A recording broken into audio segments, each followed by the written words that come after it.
Welcome to the LB-LINK video tutorial. The wireless adapter driver is ready. Step 1. Open the device manager. Right-click this PC, select Device Manager and click Network Adapters.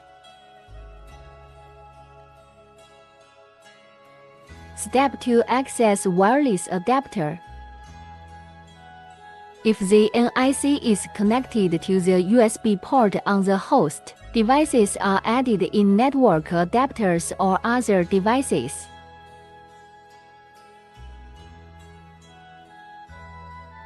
Step 3. Install driver.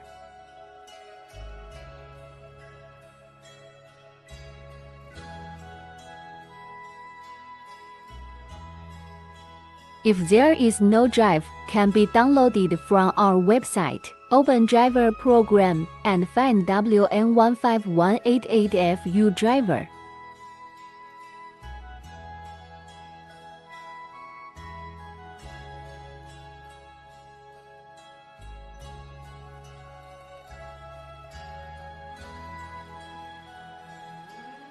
Step 4. Connect wireless.